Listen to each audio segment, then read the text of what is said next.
দিয়েছি আজকে এখানে কোনো ফরেন স্টুডেন্টস নেই, সেজন্য আমি চেষ্টা করবো আমার কথাগুলো বাংলাতেই বলতে। প্রথম হচ্ছে আপনাদের সকলকে অভিনন্দন। আজকে যারা গ্র্যাজুয়েট হলেন, যারা গোল্ড মেডেল পেলেন, আমি দেখছিলাম যে আমি জিজ্ঞেস করেছিলাম যে আমাকে কয়টা গোল্ড মেডেল দিতে হবে, বলেছি 16টা। দেখলাম যে 16টার মধ্যে 8টাই নারীরা পেয়েছে। সেজন্য এই বিশ্ববিদ্যালয়ে নারীদেরকে অভিনন্দন এবং বিশ্ববিদ্যালয়ের কর্তৃপক্ষকে অভিনন্দন, যারা নারীদের জন্য একটা ভালো শিক্ষার পরিবেশ সৃষ্টি করতে পেরেছে বলেই এমনটা পেয়েছে বলে আমার বিশ্বাস। আমি আসলে বেশ কয়েকটা কনভোকেশনে অংশগ্রহণ করেছি। এটা আমি একদম মন থেকে বলতে চাই যে আজকের কনভোকেশনটা one of the best organized convocation. প্রত্যেকটা জিনিস একই হচ্ছে, একজনের সার্টিফিকেট আরেকজনকে দিয়ে দেওয়া হচ্ছে না, যার যার গোল্ড মেডেল সবাই ঠিক মতনই বুঝে পাচ্ছেন, আর যিনি অ্যানাউন্স করছেন ওনার থ্যাংক ইউটা খুবই সুন্দর। So I thank the University Authority for inviting me here.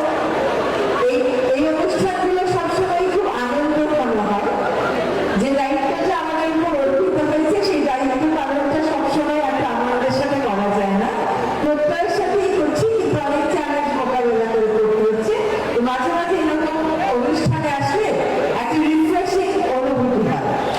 আর আমাদের সময় আসলে এই সমস্ত কনভোকেশন বা এগুলো ছিল না, ফলে ভালো লাগে যে আপনারা you are celebrating your graduation. I hear you, I see you. অবশ্যই আমরা committed for rule of law in this country, we are committed for ensuring justice for Hadi. এটা একেবারে একটা স্পষ্ট অবস্থান সরকারের।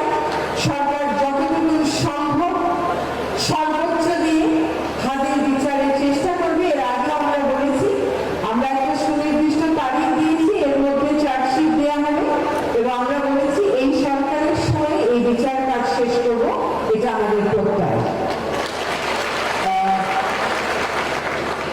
আজকে আপনারা জীবনে এক ধাপ থেকে আরেক ধাপে যাচ্ছেন। এখন পর্যন্ত যেই ধাপ ছিল, যারা বৃত্তি পেয়েছেন তারা ছাড়া বাবা মাই যাবতীয় খরচ মিটিয়ে গেছে। দায়িত্বটা কি এখনো হয়তো সেভাবে বোঝা হয়নি, সেটাও সবসময় বলা ঠিক না, কারণ সব ছাত্র একই রকম ব্যাকগ্রাউন্ড থেকে আসে না। অনেকে হয়তো টিউশনি করে নিজের পড়ার খরচ মিটাতে হয়েছে, কিন্তু তারপরে বৃহত্তর পরিবারের দায়িত্ব কি, সমাজের দায়িত্ব কি, দেশের দায়িত্ব কি, বিশ্বের জন্য আপনার কি করার আছে, এগুলো ভাবনার কাজটা এখন প্রাতিষ্ঠানিকভাবে শুরু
নায়ক